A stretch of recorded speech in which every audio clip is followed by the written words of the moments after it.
O pastor Neto colocou para o ano de 2023, embora ele deixou aí eu e o pastor Oswaldino, para ministrar livremente esse mês, né, que ele está de férias, mas ele deixou com propósito aí para o ano de 2023, o tema da igreja, Jesus Cristo ontem, hoje e sempre, que está em Hebreus capítulo 13, versos 8.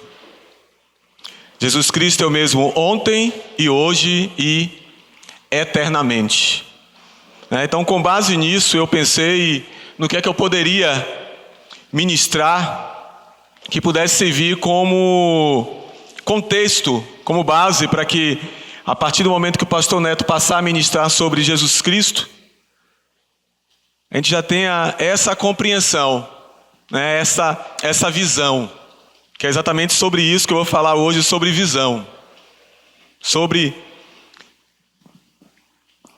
Em Isaías capítulo 6, versos 9, eu vou abrir, peço até vocês abrirem, abre Mateus capítulo 13, que é o cumprimento dessa profecia de Isaías.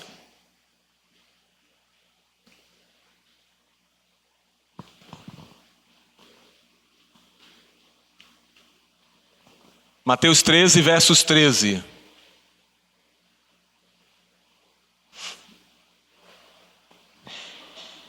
Esse texto que nós vamos ler é cumprimento de Isaías 6:9.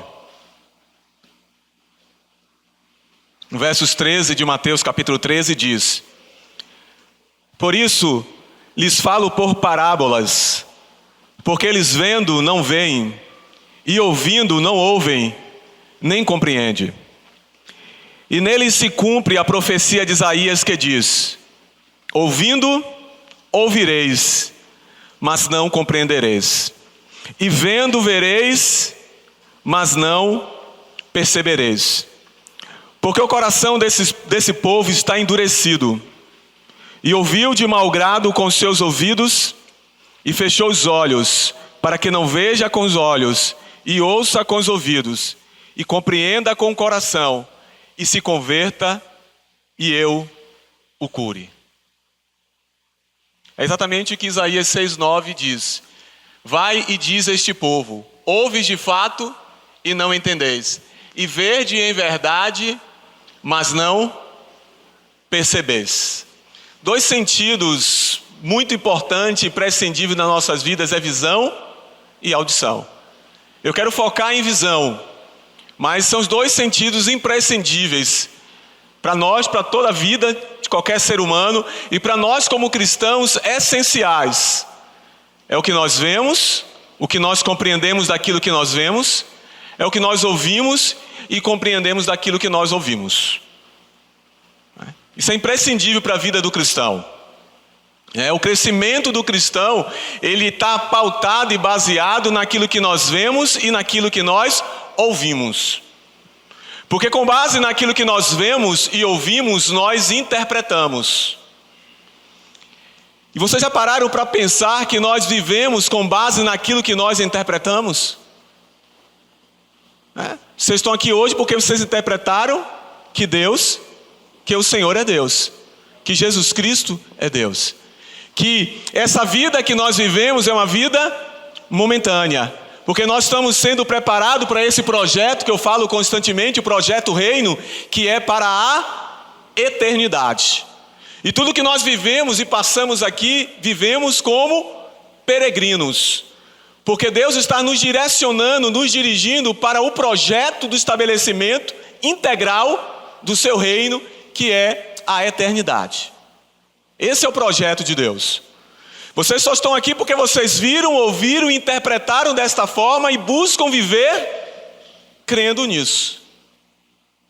Então, como é imprescindível aquilo que nós vemos e aquilo que nós ouvimos. Embora hoje, como eu disse, eu quero focar naquilo que nós vemos. Mas vamos pensar, já que o tema do ano é falar sobre Jesus Cristo, o que é que os hebreus viram? Quando os hebreus, naquele contexto de Cristo, eles não viam mais o tabernáculo. No contexto de Cristo, eles não viam mais o tabernáculo. A única coisa que lembrava o tabernáculo era o templo, que tinha o princípio da base estrutural daquilo que havia sido mostrado para Moisés, que era o templo, que era o tabernáculo. O templo tinha só um princípio, a ordem dos utensílios. Se os hebreus lembrassem, porque os israelitas, eles viviam muito com base em uma educação muito pautada no lar, nos pais, que transmitiam aos seus filhos, aos seus netos, e eles guardavam toda essa lembrança, e isso era praticamente como se eles estivessem vendo, porque era maciçamente levada para ele todo o ensinamento de Deus para Israel. E os hebreus, olhando para o tabernáculo, o que é que eles viam? A gente vai pensar daqui a pouco, olhando para Cristo, o que é que os hebreus viram? Hoje eu vou fazer a primeira parte. Na próxima apresentação, daqui a 15 dias, eu faço a segunda parte do que viram olhando para Cristo. Mas podemos, e lógico que tem que ser dessa forma, aplicar isso para as nossas vidas. A Bíblia, primeiramente, está dirigida a uma história de um povo, Israel, mas nós como cristãos fazemos parte desse projeto de Deus. Então temos que analisar também e aplicar isso para a nossa vida. Se os hebreus olhassem ou tivessem isso na memória, na lembrança, o tabernáculo, o que é que eles viam? E nós que temos a revelação completa do Antigo e Novo Testamento, quando olhamos para isso, o que é que vemos? Rituais e sacrifícios, simplesmente. Vimos somente regra, um pouco aqui e um pouco ali, regra sobre regra, como os fariseus viam. O que é que nós vemos? O que é que o povo cristão do século 21, olhando para a estrutura, para o desenho do tabernáculo, o que é que nós vemos? Será que Deus, na sua maestria de didática, porque Ele é um maestro na didática, no ensino, Deus queria que Israel visse simplesmente sacrifícios sendo queimados? Ou ali tinha algo por trás que Deus estava construindo para que Israel visse? Porque lá na frente, Deus iria mostrar tudo isso que Deus estava construindo para Israel. Algo muito mais excelente que Deus estava levando Israel para ver e para compreender. Se olharmos aqui com os nossos olhos humanos, naturais, simplesmente no sentido de visão, mas não de compreensão, apenas vendo por vendo, eu só vejo ali um lugar cercado com tecidos e colunas, com uma porta de acesso, um sacerdote na porta, um altar pegando fogo, uma bacia de água, um lugar coberto ali, que não sei o que tem lá dentro. Eu vejo somente coisas físicas. Mas o que é que Deus queria mostrar para os hebreus? Se eu olhar agora com o olhar espiritual, se eu olhar dentro da ótica de Deus, daquilo que Deus queria desde a época de Moisés deixar para Israel, eu vejo que, em primeiro lugar, eu tenho um altar que mais me chama a atenção ali, é o altar pegando fogo. Ali estava sendo o sacrifício pelo pecado. A primeira coisa que Deus estava dizendo era, olha, a primeira coisa que tem que existir para que vocês possam chegar à minha presença, porque eles compreendiam que lá dentro tinha um lugar chamado Santo dos Santos, no qual o sumo sacerdote adentrava uma vez por ano. Então a primeira coisa que vocês têm que entender é que para chegar à minha presença tem que haver um sacrifício, tem que haver uma oferta, e uma oferta de vida. Não era qualquer tipo de oferta, uma oferta de vida. A Bíblia diz que sem derramamento de sangue não há remissão de pecado.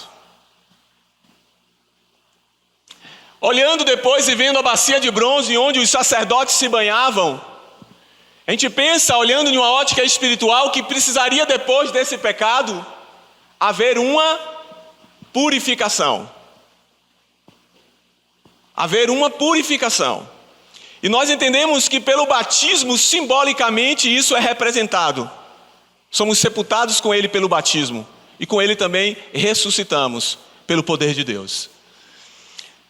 Somente os sacerdotes agora poderiam ver o que estava dentro daquela segunda cortina. Pensando aqui na primeira cortina, aqui na frente, na entrada. Aquela segunda cortina que seria a primeira cortina do tabernáculo, porque o tabernáculo só é aquilo que está ali dentro.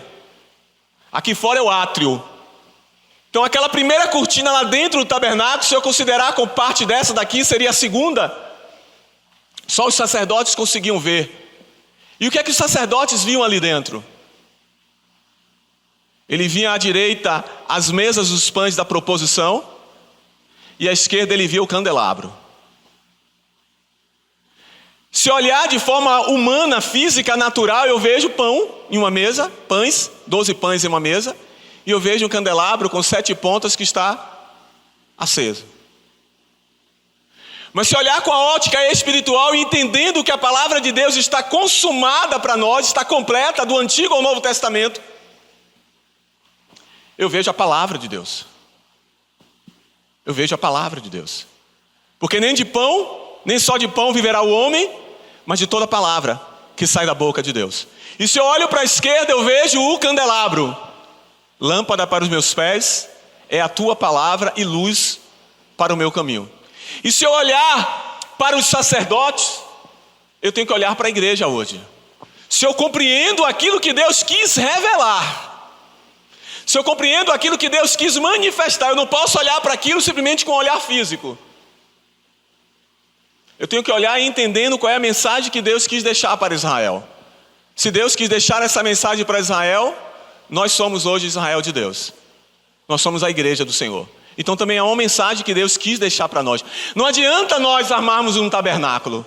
Não adianta para nós fazermos toda aquela simbologia. Porque a simbologia era para um tempo determinado. Para que através da simbologia ele mostrasse algo mais excelente. Nós estamos hoje naquilo que é muito mais excelente. Eu só estou mostrando isso porque infelizmente é algo que muitas vezes são esquecidos por parte de nós cristãos. E não compreendemos a maestria da didática de Deus. Onde Deus queria chegar. E eu, como voltado para a área acadêmica, eu tenho que me preocupar com essa didática. Eu tenho que me preocupar com essa transmissão que Deus intentou realizar. Porque se Ele é mestre por excelência, como que eu vou negligenciar isso tendo recebido o dom de ensino? Eu não tenho como negligenciar isso. Não é simplesmente olhar para isso como ritual e como símbolos. Porque isso era o que antes Deus quis mostrar, para trazer algo mais excelente.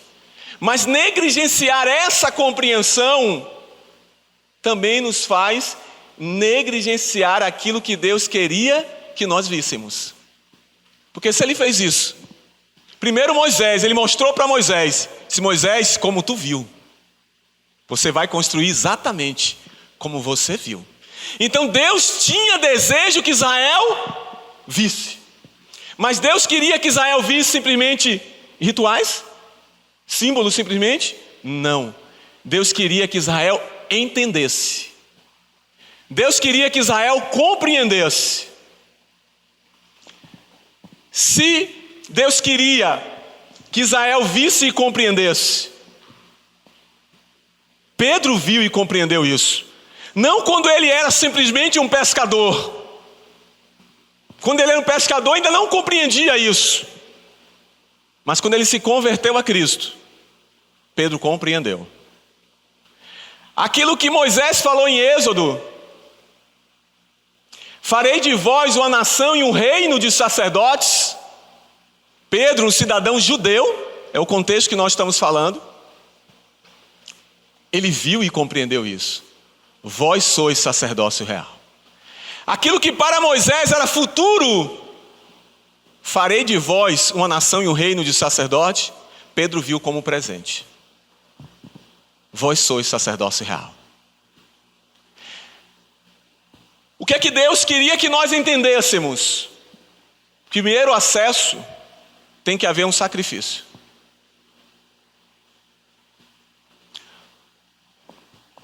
Tinha que haver uma oferta. Para que esse animal de vida que fosse oferta, seria sacrificado. Depois, haveria uma purificação. E depois, haveria o acesso à palavra de Deus. A irmã orou aqui agradecendo a Deus porque nós temos o privilégio ainda, no Brasil, ainda, Até quando? Não sei. Ainda temos o acesso a uma congregação evangélica. O acesso à palavra de Deus. A Bíblia diz que chegaria o tempo que o povo sentiria fome. Não de pão.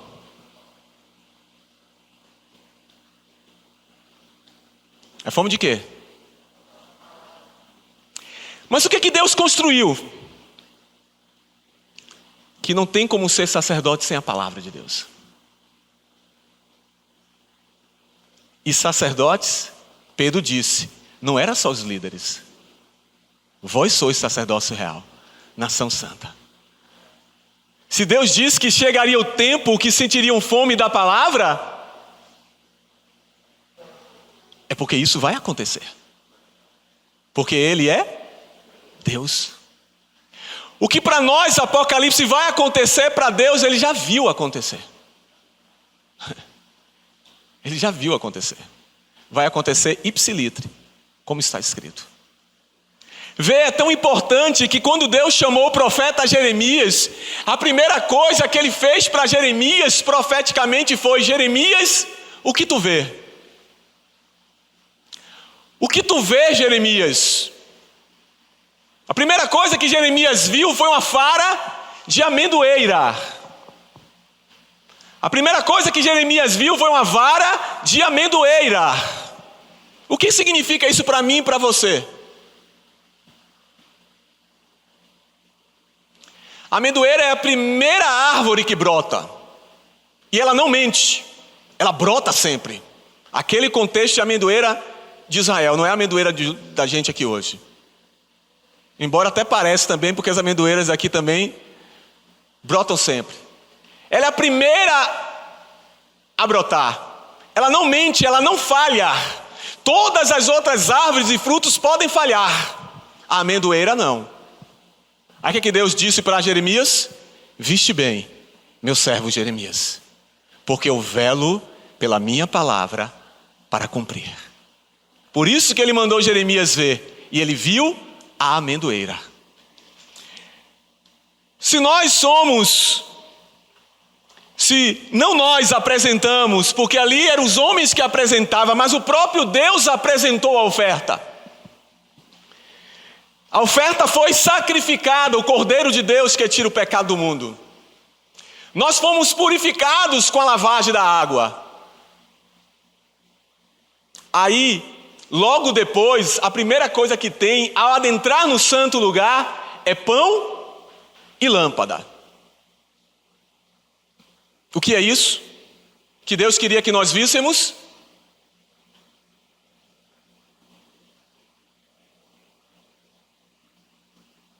A primeira coisa que o sacerdote, quando ele tem perdão dos seus pecados, ele é purificado, ele tem que ter acesso à palavra de Deus. Mas não tem que ter acesso porque alguém vai levar a palavra a ele. É ele que entra no lugar e é ele que tem acesso à palavra. Ele não depende de ninguém para instruir. Deus também profetiza isso. Que chegaria um tempo que ninguém precisaria ensinar ao seu irmão, porque todos conheceriam. Então não é para depender de alguém trazer o ensino.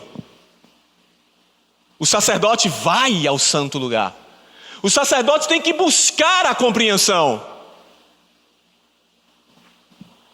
Aí vamos pensar se nós, na visão e na compreensão, interpretação, discernimento de Pedro, se nós somos esse tipo de sacerdote.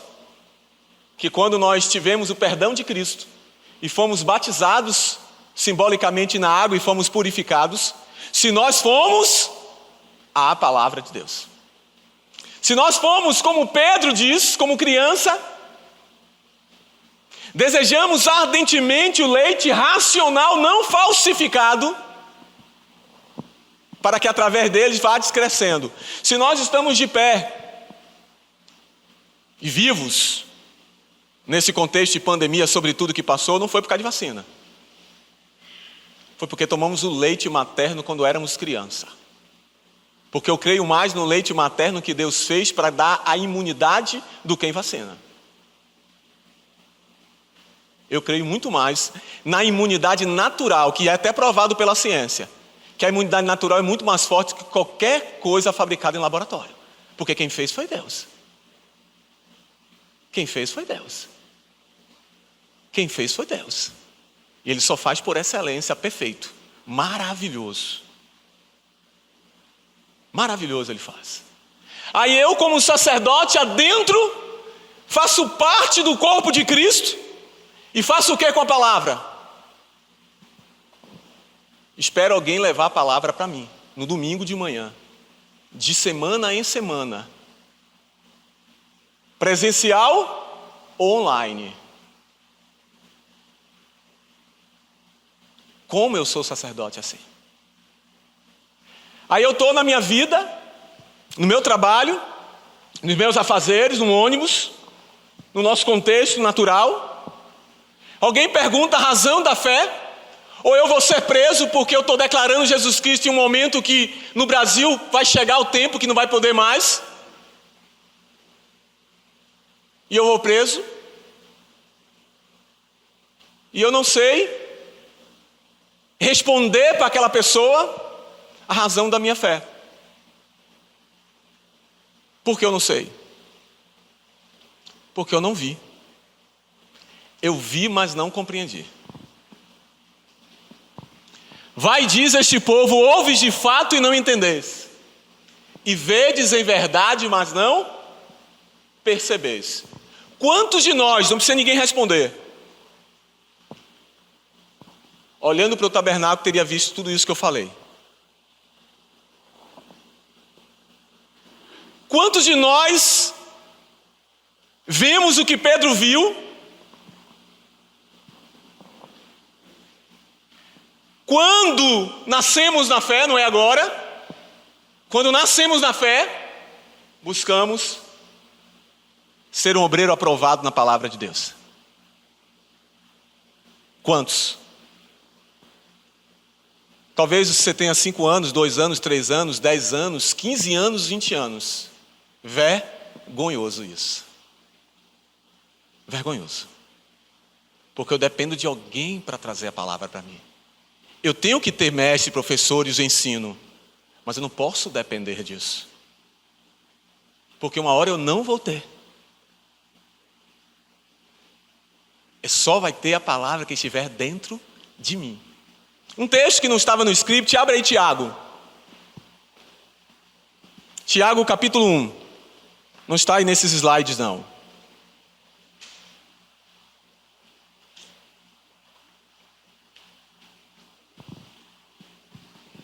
Eu fico maravilhado quando nós estamos dispostos a ver. Pense assim, se você fosse um grande investidor, você tivesse muitos recursos financeiros, você pegaria todos esses recursos financeiros e você daria para investir em quem? Em quem estivesse dando lucro para você ou quem não estivesse dando lucro? Você pegando os seus recursos, vai investir em quem? Ou em que área? Vou investir em alguém ou em uma área que me dê lucro. O investidor é assim. Ele investe para ter lucro. Às vezes muitas pessoas dizem assim, eu não entendo, eu não compreendo, porque você não se esforçou ainda para entender e para compreender. Porque quando você se lançar e você se esforçar e você buscar a face do Senhor, você vai entender e compreender, e cada vez mais Ele vai te levando a entender e compreender mais. Quantos já viram esse texto em 1 Tiago capítulo 1, versos 18? Segundo ou conforme a minha vontade, a sua vontade, ele diz aqui que segundo a sua, Ele nos gerou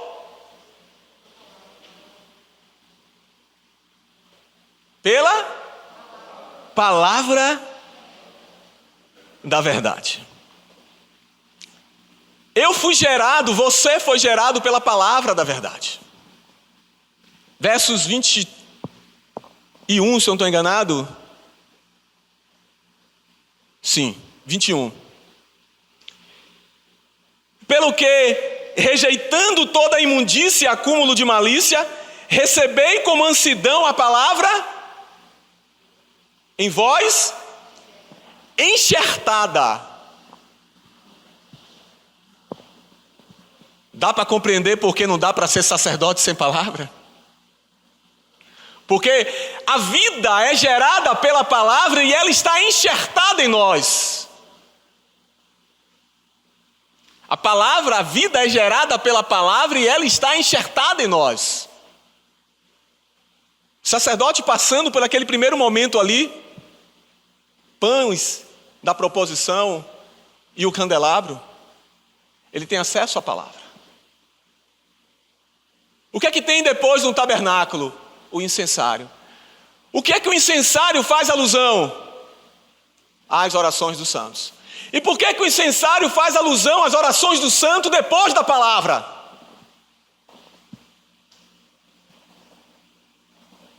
Porque se eu orar sem a palavra, muitas das vezes, eu oro para gastar em meus prazeres. Pedes mal e não recebeis. Porque pede para gastar com seus deleites, com seus prazeres.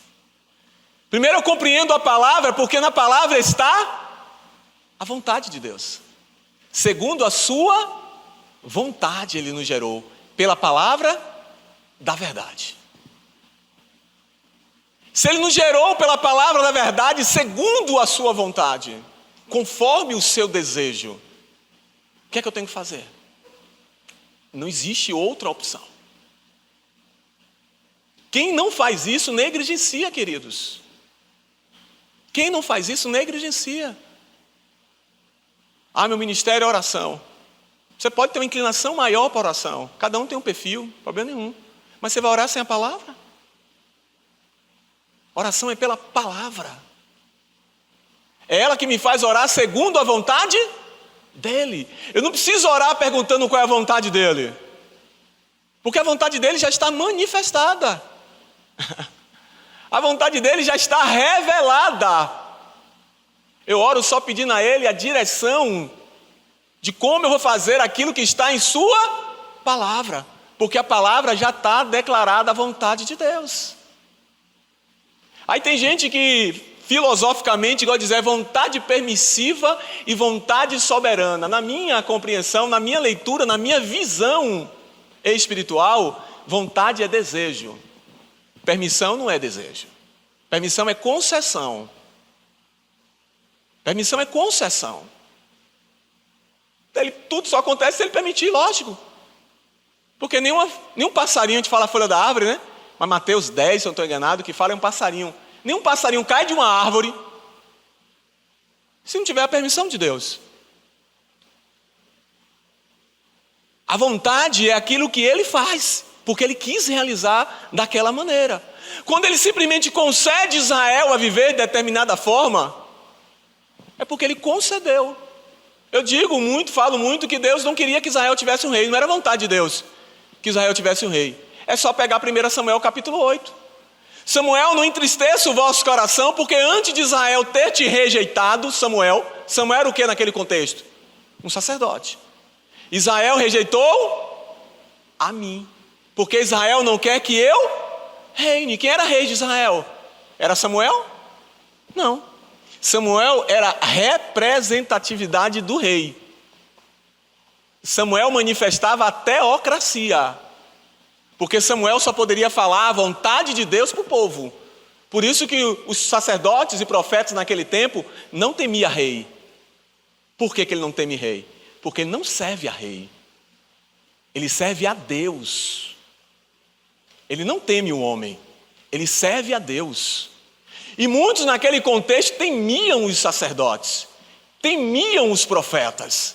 Por quê? Porque entendiam que os sacerdotes falavam a vontade de Deus. Que os profetas falavam a vontade de Deus. Eles temiam. Até onde havia ainda temor em alguns daqueles homens. Porque depois muitos perderam o temor. Não há como eu vou orar, mas eu não medito na palavra, não busco qual é a vontade de Deus que está nas Sagradas Escrituras, não busco viver uma vida segundo o que está na palavra do Senhor.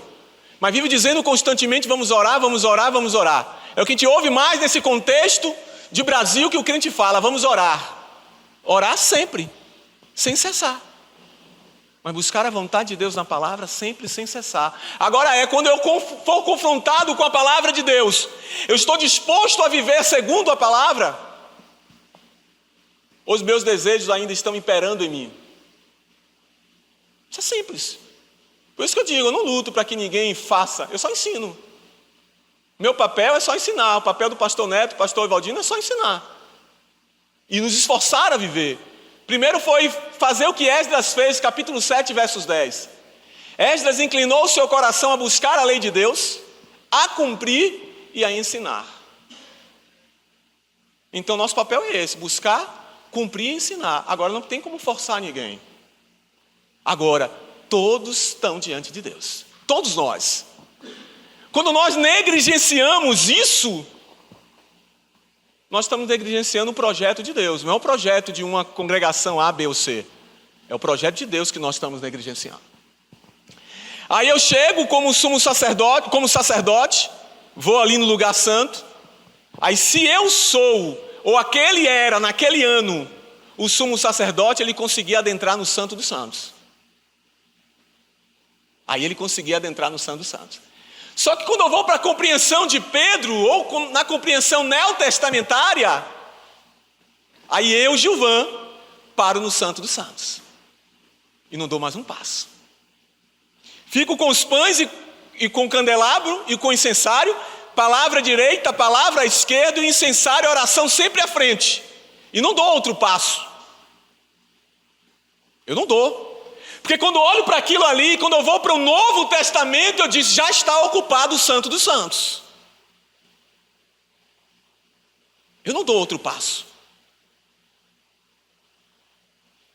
Aquele louvor que diz assim, quem já entrou no Santo dos Santos? Só pela oração, queridos. Só pela oração. Eu quando canto só penso dessa forma.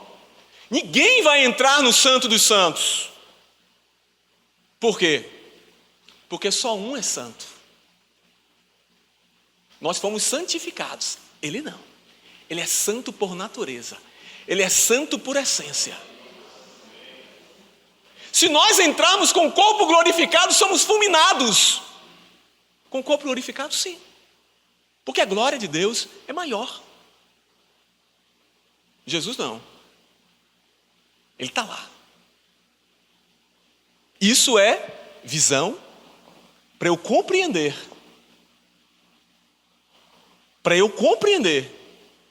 o que Deus queria mostrar para nós. Quando você olha para Apocalipse, a visão de João, o que é que João via à destra? O cordeiro, que havia sido morto. Ele não via mais nada. Até os anjos que foram feitos desde o princípio como seres já espirituais, como é que Isaías viu?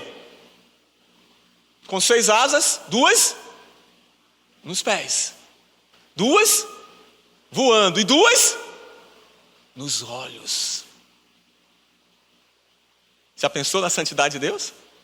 Que a gente às vezes brinca-se com o nome de Deus. Eu congreguei um tempo na Cidade Baixa, eu ficava indignada com isso. Eu dava vontade de fazer igual a Neemias, pegar o povo e bater mesmo.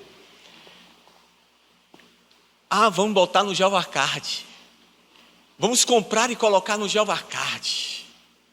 Porque Deus que vai pagar. Você não tem noção de quem é Deus, queridos. Porque brinca não só com o nome de Deus, mas com as coisas de Deus, com as coisas espirituais. O homem chegar próximo de Deus, quando Moisés estava no monte, o monte estremecia e o povo pediu para que Deus se calasse.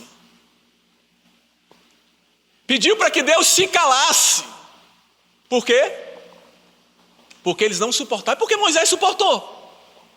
Porque Josué um pouco mais abaixo suportava. Mas porque o povo lá embaixo não suportava. Porque olhando para isso, eles viam só rituais. Olhando para isso, eles viam só um pouco aqui, um pouco ali. Regra sobre regra. Deus não é Deus de regra sobre regra. Deus é Deus de ensino. Mas vale obedecer do que sacrificar. E obedecer é o quê? Obedecer a algo que lhe foi transmitido. Você não pode obedecer a algo que não chegou para o seu conhecimento. Você não pode obedecer algo que não chegou para o seu conhecimento. Você só pode obedecer algo que chegou ao seu entendimento. Porque obedecer é melhor do que sacrificar.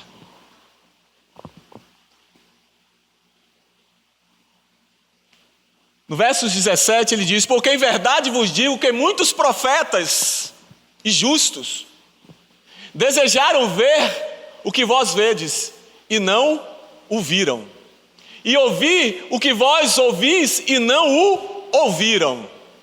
Eu fico imaginando Jesus Cristo caminhando em Betsaida, Cafarnaum, Galileia, Judeia.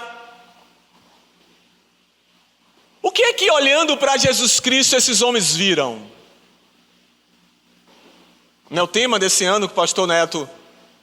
Coincidentemente, eu tenho um projeto que eu chamo de Projeto Reino, que eu faço algumas aulas e gravo esporadicamente, porque eu não gosto nada online, eu gosto da coisa presencial. Então eu faço com muito sacrifício. Quando nós viramos o ano, esse ano eu vou falar só sobre a nova aliança. A nova aliança na ótica daquilo que Cristo como homem viu, os seus apóstolos viram, e depois eu vou mostrar qual é o papel da igreja mediante aquilo que Cristo viu e estabeleceu, os apóstolos viram, e como é que a igreja viveu. E aí o pastor Neto colocou esse propósito: Jesus Cristo é o mesmo ontem, hoje e será eternamente o mesmo. Aí eu fico imaginando Jesus Cristo caminhando, como Jesus Cristo mesmo perguntou: quem dizes que eu sou? Ah, tu és profeta, tu és Elias, tu és... Quem dizes tu? Se eu, olhando para Cristo, nós hoje como cristãos, no século 21, quem é Cristo para mim e para você? Isso muda completamente. Quem é Cristo para mim e para você? Na próxima apresentação eu vou falar sobre isso. Hoje eu quero focar um pouco o que ele viu, o que Cristo viu, e o que viram nele, uma primeira parte das coisas que viram nele, que a gente nem percebe que viram isso nele. Até os parentes de Jesus Cristo. Até os parentes de Jesus Cristo viram algumas coisas nele que... Por quê? Porque olharam com o olho físico. Se eles olhassem para o tabernáculo, o que é que eles viriam? Regra sobre regra. Um pouco aqui e um pouco ali. Mas Deus não é Deus de regra sobre regra, um pouco aqui, um pouco ali. Deus é um Deus de maestria em didática. Ele é maestro em didática. Se ele está deixando algo registrado, se ele está mostrando algo figurativamente, se ele está tomando...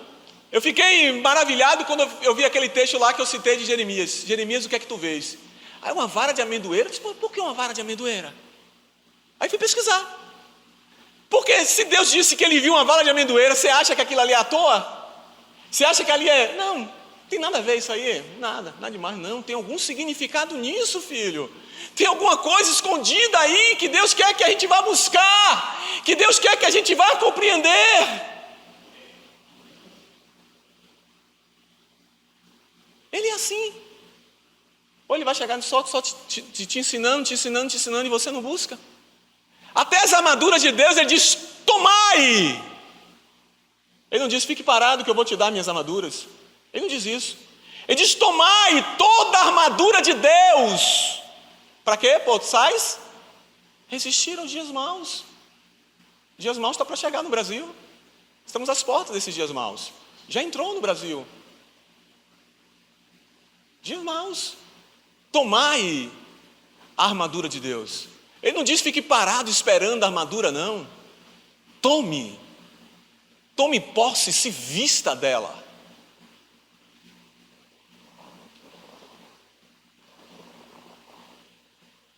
Aí Jesus Cristo, olhando aquelas multidões, a Bíblia diz que no Mateus 9:36, que Jesus viu pessoas andando desgarradas e errantes como ovelhas que não tem pastor. Pastor, nesse contexto, não era pastor ministerial como nós compreendemos no Novo Testamento. Porque esse contexto de Jesus Cristo ainda é o contexto dentro do princípio da ótica veterotestamentária. Dentro do contexto da ótica. Já está para nós como o Novo Testamento, mas o que está acontecendo ali, revelação, livro registrado, só tinha ali o que Israel chama de Tanakh, que é o que nós chamamos de Antigo Testamento. Então Jesus Cristo está ali vivendo dentro do contexto do Velho Testamento.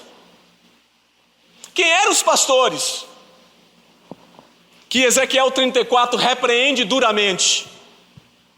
Eram sacerdotes, eram profetas, eram escribas, eram reis, eram os anciãos, eram os líderes de Israel, que em Hebreus, algumas traduções nossas erram.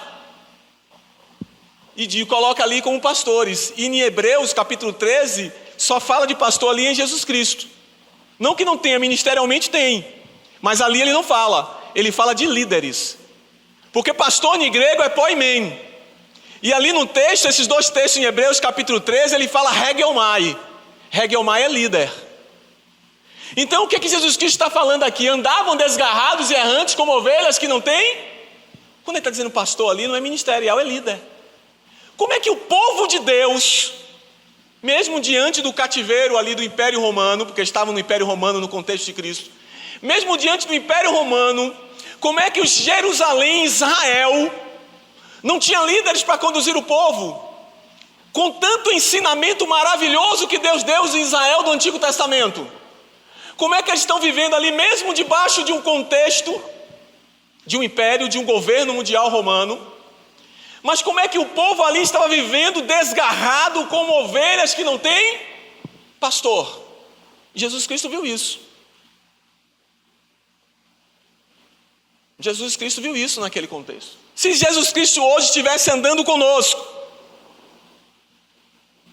o que é que ele viria? Também rebanhos, como se não tivessem pastores? Ele viria rebanhos ou os sacerdotes que negligenciaram o que ele queria deixar ensinado no tabernáculo, que negligenciaram a palavra de Deus, que querem o sacrifício de Cristo, querem o batismo nas águas, mas querem já ir para a glória direto, não querem a palavra, não querem ser transformados, não querem renunciar à carne. O que Jesus Cristo viria se ele estivesse aqui hoje conosco? A gente tem que pensar isso, porque ele viu muitas coisas quando ele estava em vida, e ele vê até hoje. Ele viu um mestre que foi até ele às escondidas da noite, e quando ele falou de coisas espirituais, ele não compreendeu. Nicodemos não compreendeu. Aí Jesus Cristo chega para Nicodemos e diz: tu és mestre de Israel e não sabes isso? Como assim? Sabe quem era Nicodemos? Fazia parte do Sinédrio. Sabe quem era o Sinédrio? A alta corte de Israel. O Sinédrio, alguns estudiosos falam como se fosse... Lembra quando Jetro, o sogro de Moisés, mandou Moisés separar líderes para julgar as causas menores e só fosse para Moisés as causas maiores? Quando Israel cria o Sinédrio, cria com esse contexto, para julgar as causas. É a mais alta corte, que já era também Israel corrompida. Tu és mestre de Israel e não sabes isso? Eu estou falando de coisas espirituais e você está dizendo: como é que eu vou nascer de novo? Vou voltar ao ventre de minha mãe? Jesus Cristo diz: aquele que não nascer da água e do Espírito não pode entrar no reino dos céus. A gente precisa entender isso. Um mestre, Nicodemos, naquele contexto de lei, sabe o que Nicodemos sabia muito? Regra sobre regra. Um pouco aqui e um pouco ali. Isso Nicodemos sabia de cor. Todas as regras, como fariseu, Nicodemos sabia. Quando Jesus Cristo levou para ele uma questão espiritual, Nicodemos não soube. Jesus Cristo viu isso aí. Um líder, um mestre de Israel que não entendia a questão do novo nascimento. Para vergonha dos hebreus de Israel. É interessante que quando Jesus Cristo via essas coisas, e a própria vida de Jesus Cristo gerava desconforto. Eu não me preocupo quando eu ministro se eu gero desconforto. Por que eu não me preocupo? Porque a palavra de Deus tem que gerar desconforto. Ou a gente está muito bem. Se a gente está no top do cristianismo, da fé evangélica, aí, né? Mas se nós estamos muito aquém do Evangelho, eu não me constranjo. Nem um pouquinho. Jesus gerava certo desconforto em seu contexto. Jerusalém era chamada cidade gloriosa. O salmista chega a dizer que ela era a formosura de todas as nações. O que é que Jesus Cristo viu de Jerusalém? Jerusalém, Jerusalém, que matas os profetas e apedrejas os que te são enviados. Jerusalém, Jerusalém, que mata os profetas e te apedreja os que te são enviados. Sabe o que eles diziam? Se nós estivéssemos no tempo do profeta, jamais faríamos aquilo que eles fizeram. Eles crucificaram Jesus. Apedrejaram Estevão. Muitos corroboraram, contribuíram com o sacrifício de vários cristãos. Mas eles diziam, se eu tivesse lá, eu não fazia isso. O próprio Jesus disse, Jerusalém, Jerusalém, que mata os profetas e apedrejas os que te são enviados. A gente gosta muito da reforma. A gente fala muito dos reformadores. Mas os reformadores de hoje, será que nós gostamos também? Será que nós amamos os reformadores de hoje? Ou a gente vive só do passado? Os reformadores foram maravilhosos. E quando chega alguém para reformar, a gente acha que é o quê? Vaidade. A gente acha que é fulano, beltrano e ciclano que está se achando que é melhor. Agora a gente vive dizendo que os reformadores foram maravilhosos. Porque você não viveu naquele tempo lá. Porque a igreja, para os reformadores naquele tempo, foram perseguidos. Lutero, perseguido pela igreja. Calvino, perseguido. John Wesley, perseguido. Tem pastores que eram reformadores naquele contexto que foram convidados pela igreja para se retirar. Para se retirar. Aí nós damos mais valor à história, mas quando nós estamos vivendo, nós desprezamos. Por quê? Não estamos sendo autênticos diante de Deus. Se a gente dá valor na história, quando chegasse reformadores no tempo de hoje, a gente glorificava ao Senhor. Que Deus continua levantando os reformadores. Que Deus continua levantando os profetas. Que Deus continua advertindo a sua igreja.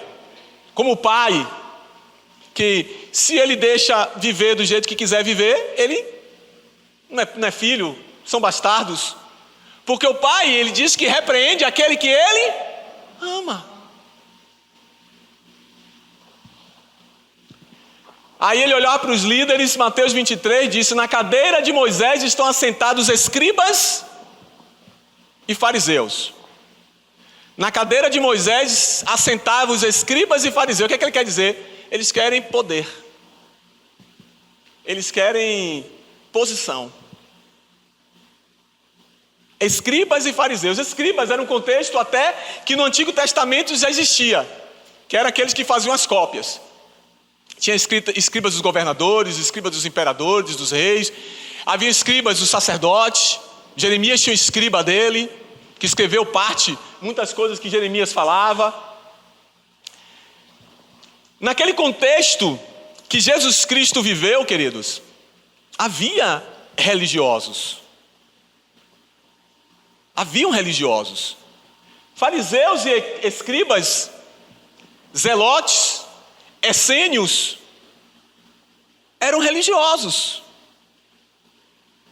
que viviam naquele contexto. Sejam líderes ou liderados, mas eram religiosos que viviam naquele contexto. E o que Jesus Cristo falou daquele contexto? Jerusalém matava profeta, apedrejava quem era enviado, e alguns queriam sentar na cadeira de Moisés. Lembra quando ele chama em Mateus 23, os fariseus de hipócritas? Porque eles queriam os melhores assentos, os primeiros assentos. Porque eles quando oravam na praça porque eles queriam que fossem vistos. Então em Mateus 23 ele fala 8 vezes, só o termo hipócrita. Hipócrita no grego é atores. Na verdade, eles estavam ali somente representando. Vocês acham que o investimento de Deus em tudo que Deus ensinou, Deus queria que os líderes de Israel se tornassem hipócritas? Deus não queria isso. Deus não queria que os líderes de Israel se tornassem hipócritas. Deus queria que quando ele chegasse ali existissem líderes conduzindo o seu povo. E melhor ainda, um povo que consegue caminhar com a compreensão que tem na palavra de Deus.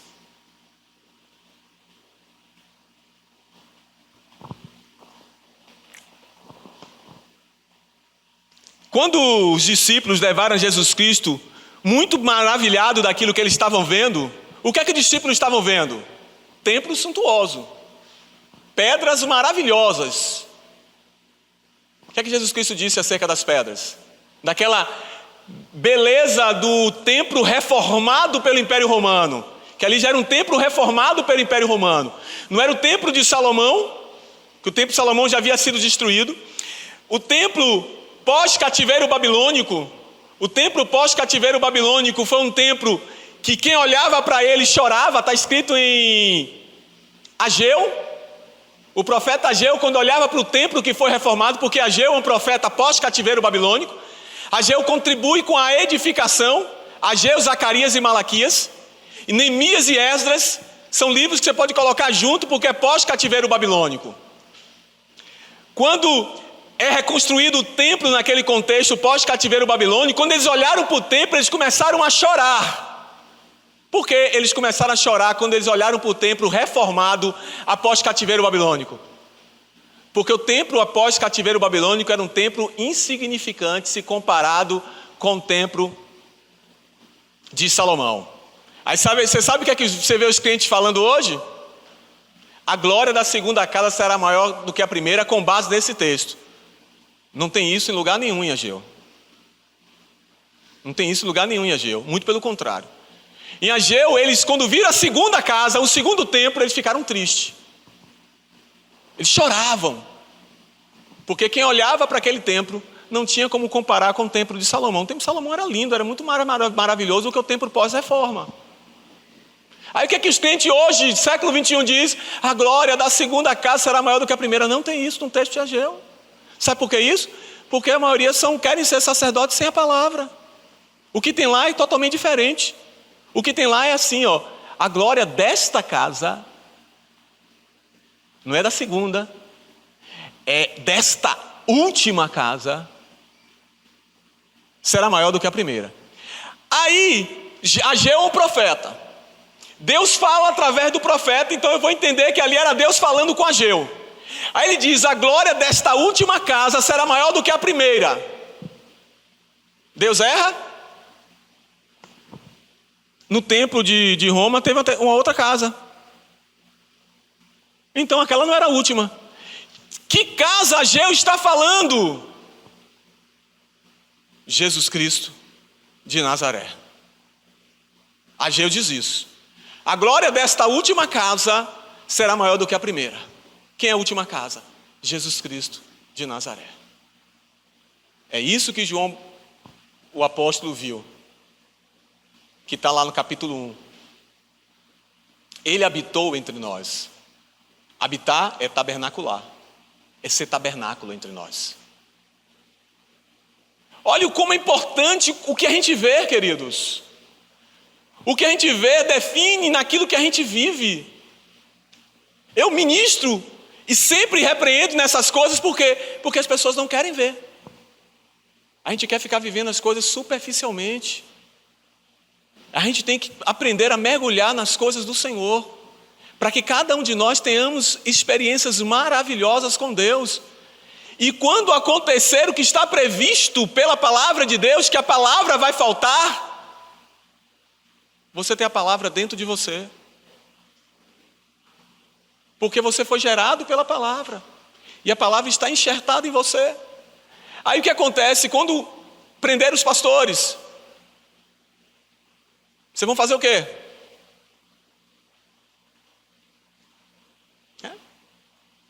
Se dependia só dos pastores, filho, Está frito.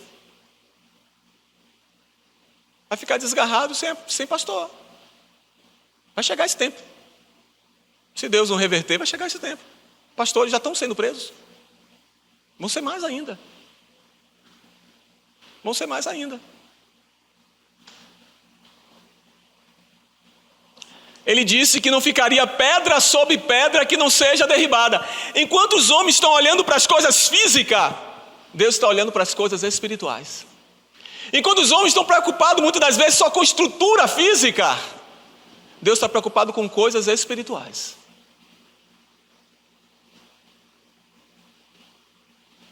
É assim. Deus é o mesmo. Ontem, hoje e será eternamente o mesmo. Enquanto para os discípulos estavam maravilhados com toda a estrutura do templo, Jesus Cristo diz: não ficará pedra sobre pedra que não seja derribada. Porque o fim de todas as coisas físicas é serem consumidas pelo fogo. E Deus quer que a gente se gaste muito mais com o quê? Com coisas físicas? Com vidas, com almas, do que com coisas físicas. E expulsou todos os que vendiam e compravam no templo. Isso tudo Jesus Cristo viu. Está tudo registrado. Então foi o que ele viu. Ele viu e agiu desta forma mediante aquilo que ele viu. O que significa dizer que aquilo que todo mundo estava vendo e se maravilhando, ele não estava dando a devida importância. Enquanto alguns estavam preocupados: Senhor, quando chegar o teu reino, me faz com que eu esteja à direita, meu irmão à esquerda. Ou em alguma versão está lá a mãe pedindo, meu filho um à direita e o outro à esquerda. Mas Cristo disse: pertence ao Pai saber. Os homens do mundo procuram um estar sobre o outro. No reino de Deus, o maior sirva o menor. Entenda uma coisa: o reino dos céus é de ponta cabeça. Se o mundo diz que é para ser assim, Deus diz que é ao contrário. Tudo que a gente estiver pensando para nós como corpo, como uma pequena porção do corpo de Cristo, se o mundo está caminhando para fazer dessa forma, faça o contrário. A gente às vezes não faz isso. A gente faz as mesmas coisas que o mundo fica fazendo. A gente se gasta nas mesmas coisas que o mundo fica se gastando. Se você faz as mesmas coisas que o mundo faz, qual é a recompensa? Qual é a recompensa? Agora, se eu faço as coisas que não são o que o mundo faz, se eu faço o contrário que o mundo faz, eu não terei recompensa do mundo, mas terei recompensa eterna. Essa é a diferença. E o que viram nele, para a gente encerrar essa parte, na outra vamos mostrar o que os apóstolos viram. Hoje vamos pensar que seria os homens da sociedade viram em Jesus Cristo. Você já pensou que até os parentes de Cristo viram que Cristo estava desequilibrado? Eu provo isso na Bíblia. Sabiam disso? Que até os parentes de Jesus Cristo, em algum momento do contexto da vida dele, pensou que Jesus Cristo estava desequilibrado. Abram aí, para a gente logo nesse texto em Marcos 3, 21. Marcos 3, 21. O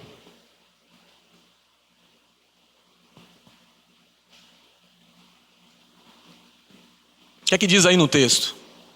Marcos 3, 21. E quando os seus parentes ouviram isso, saíram para quiseram fazer o que com Jesus? E não é prender ele, levar ele para uma prisão, não. É conter ele. É conter ele. Prender, porque diziam estar fora. O que é uma pessoa fora de si? Sem equilíbrio, desequilibrado. Jesus Cristo foi visto assim. Olha como ver é importante, porque na próxima apresentação eu vou mostrar como os apóstolos viram Cristo. Totalmente diferente. Haviam dois Jesus naquele contexto. Existem duas igrejas de Cristo. Existem duas noivas. Existe um Jesus. Existe uma noiva. Agora, por que nós vimos tantas coisas diferentes? Por que vemos tão diferente?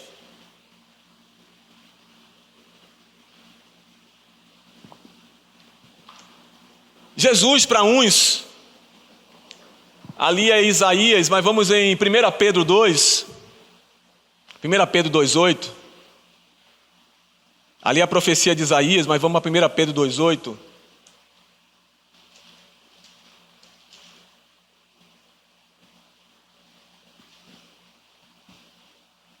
Vamos pegar do versos 6. 1 Pedro 2,6. Pelo que também na Escritura se contém. 1 Pedro 2,6. Pelo que também na Escritura se contém. Eis que eu ponho em Sião a pedra principal da esquina, eleita e preciosa. E quem nela crer não será confundido. Assim para vós, os que credes, é preciosa. Mas para os rebeldes, a pedra que os edificadores reprovaram, essa foi a principal da esquina. E uma pedra de tropeço e rocha de escândalo para aqueles que tropeçam. Tropeçam aonde? Tropeçam aonde que está dizendo aí, gente? Tropeçam na palavra. Foram, na palavra, sendo desobedientes para o que também foram destinados. O ano 2023, aquilo que Deus colocou no coração do pastor Neto, Jesus Cristo é o mesmo ontem, hoje e eternamente. O que é que eu quero que os irmãos percebam com isso, que Deus trouxe a minha compreensão e o desejo de transmitir para os irmãos? Primeira parte, aquilo que Cristo viu. Cristo viu todas essas coisas naquele contexto. Será que nós, como espirituais, conseguimos ver essas coisas? E o que viram de Jesus Cristo? Para uns, Jesus foi pedra angular, pedra da esquina. O profeta Isaías disse que ele foi provado, ele foi aprovado porque ele era pedra preciosa. Mas diz que os edificadores rejeitaram. Quem eram os edificadores? Israel. Israel eram os edificadores. E Israel rejeitou essa pedra angular. A pedra angular, para quem não tem entendimento, queridos, toda edificação, toda construção em Israel, ela tinha que começar pela pedra que era chamada também pedra da esquina. Porque ela é o que nós chamamos atualmente de dar o esquadro perfeito. Você já pegou uma casa toda esconsa, porque não tem o esquadro perfeito. Então essa pedra angular ela era posta para que daí a edificação começasse a ser construída. A pedra, ela tinha que ser preparada, ela tinha que ser aprovada pelos mestres de obra naquele contexto. Por isso que Deus disse, ela é pedra preciosa, ela é pedra aprovada por Deus, porém ela foi rejeitada pelos edificadores. Os edificadores olharam para Cristo e rejeitaram Cristo. Será que a gente pensa nisso? Será que hoje muitas pessoas que estão dentro da igreja não têm rejeitado a Cristo? Ou que todo mundo que está na igreja já é crente, servo mesmo do Senhor, e vai subir, vai para a glória? Ou a gente não percebe que no meio também tem pessoas rejeitando a Cristo, e o Cristo genuíno? O Cristo que é Senhor e não para nos servir, no sentido de, é o Deus que eu só vou lá para receber, para ser servido dele. Ou eu vejo o Cristo que é o Senhor da glória, o Rei dos reis, o Senhor dos senhores. Como eu vejo Cristo? Porque parece que Deus, para nós brasileiros, muitas das vezes, eu ministrava, muitas ministrações que eu faço nunca foram gravadas, passou a ser gravado na época da pandemia. Eu venho falando há muitos anos com a igreja brasileira. Minha esposa está aí, eu tenho 23 anos na fé. Eu venho dizendo para a igreja brasileira está esperando o quê? Perseguição? A igreja brasileira está esperando o quê para mudar? Hoje?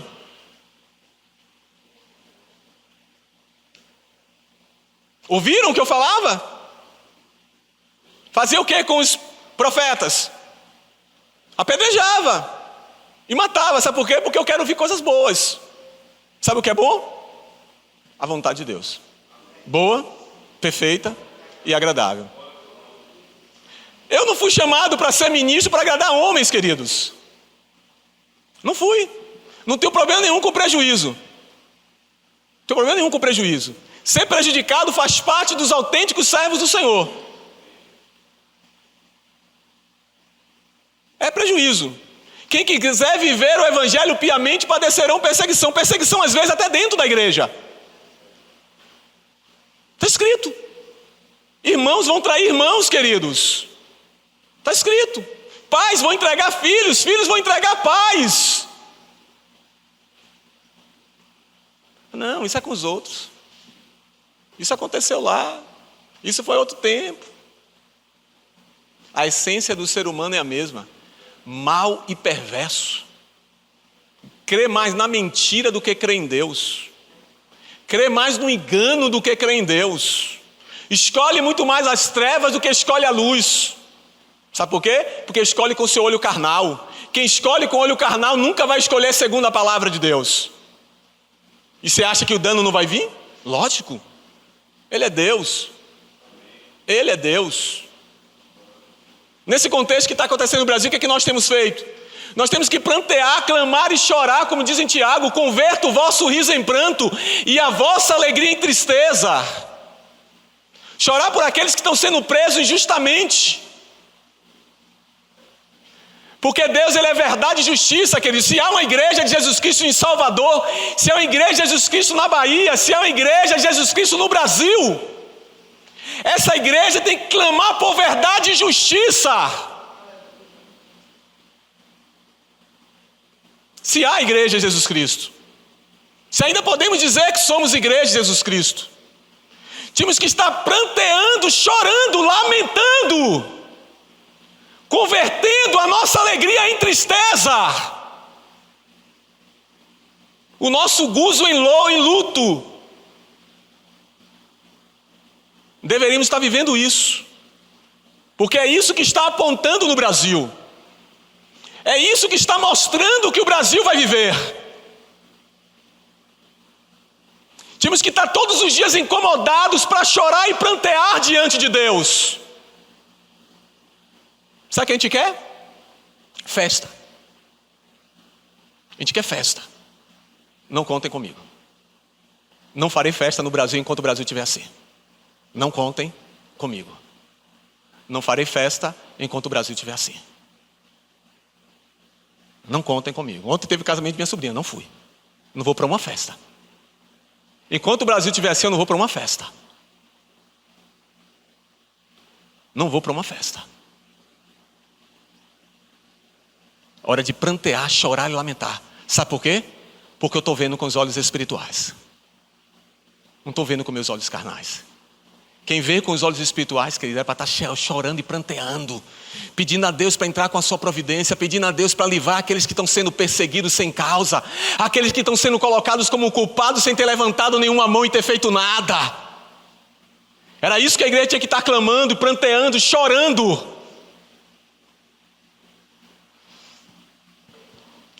Jesus Cristo foi visto como desocupado? Foi. Ele ficava como itinerante, indo para um lado e para o outro. Pedro trabalhando, ele disse: não para de trabalhar, porque pesca naquele contexto ali era trabalho, sustento. Ainda tirava as pessoas do trabalho.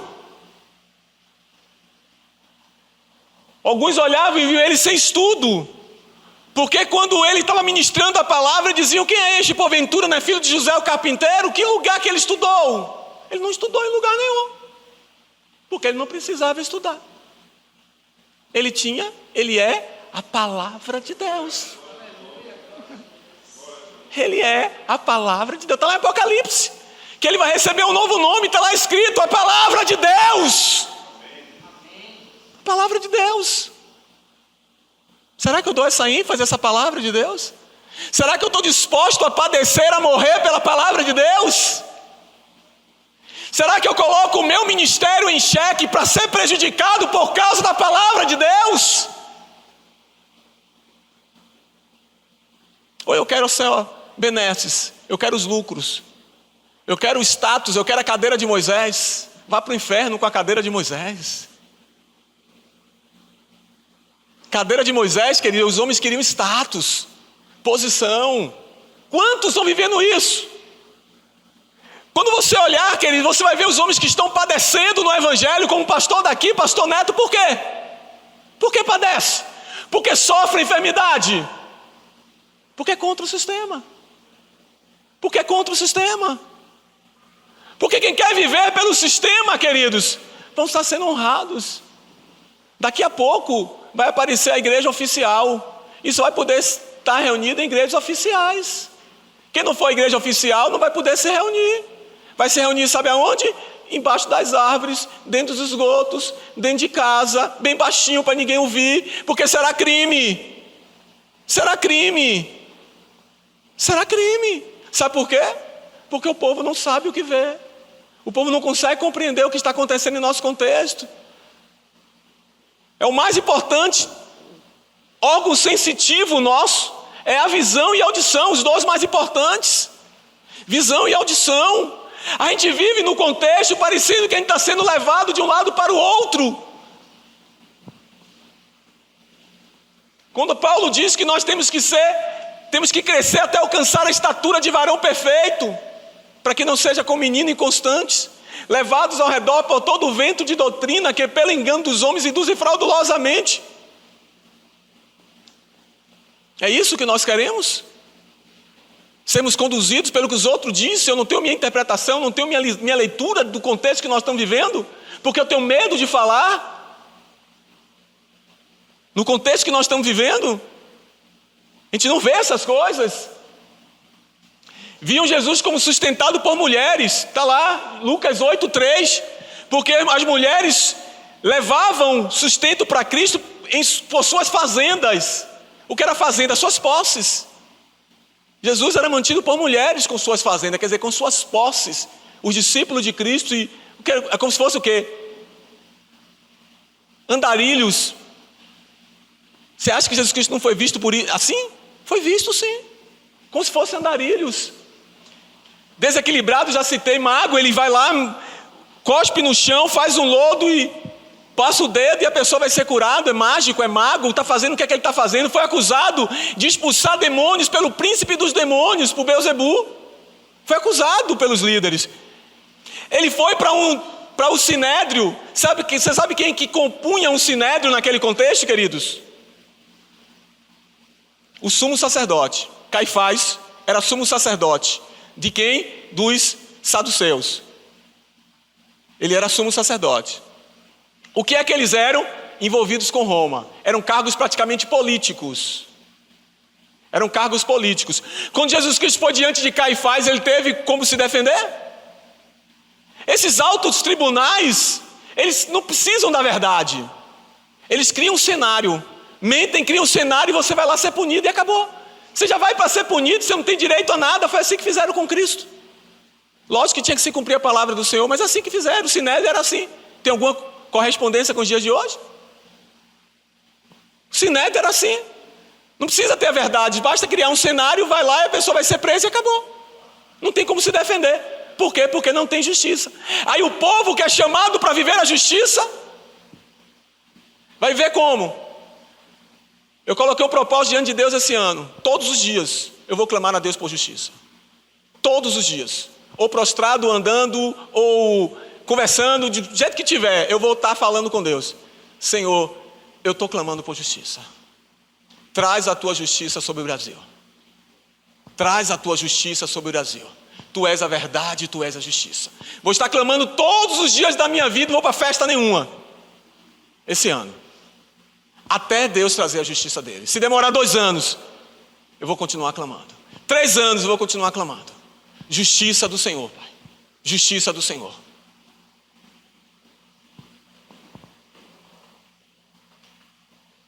Eis que faço novo todas as coisas. É um texto que o pastor Neto tem trazido já há alguns dias aqui. E eu guardei essa palavra. Quando Deus falou para mim trazer nesse ano, nesse projeto que eu tenho, falar sobre nova aliança. Nova aliança, boas novas, e eis que faço novo todas as coisas. O que nós vamos ver na próxima apresentação é a parte nova que Deus quis trazer através de Jesus Cristo. É os homens que olham para Jesus Cristo e conseguem compreender quem foi Cristo.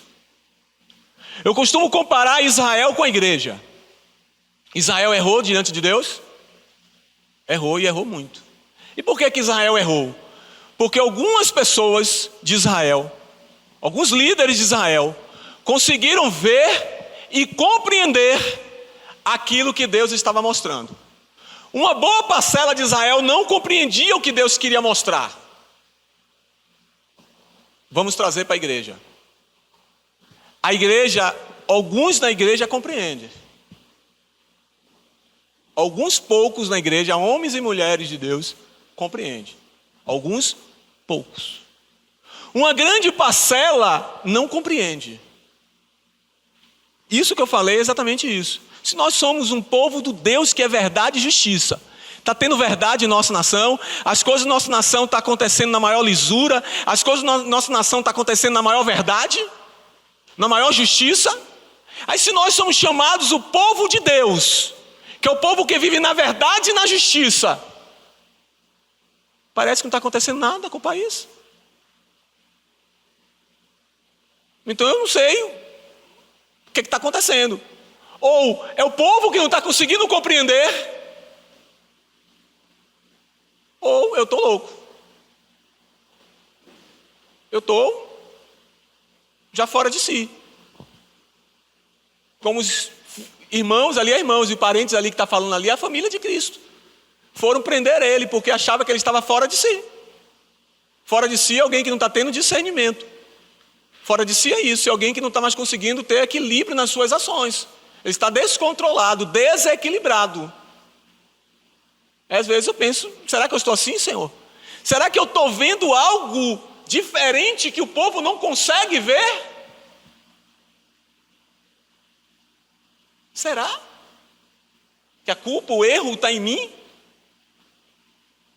Ou será que nós estamos apenas, enquanto eu não fui atingido, está igual Esté, né? Jerusalém estava lá já para ser morta pela espada, e Esté estava lá como mulher do rei, tranquila. Aí Mardoqueu disse, tudo bem, pode ficar. Uma hora vão dizer que tu é judia, e uma hora chega em tu.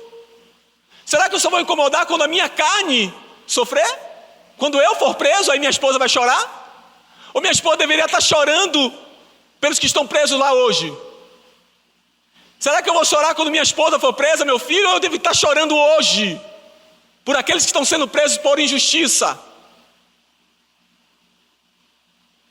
Eu sou filho de Deus? Eu vejo essas coisas? Ou eu não vejo? Pastor Oswaldino, para orar aqui encerrando e dar a bênção apostólica, pastor.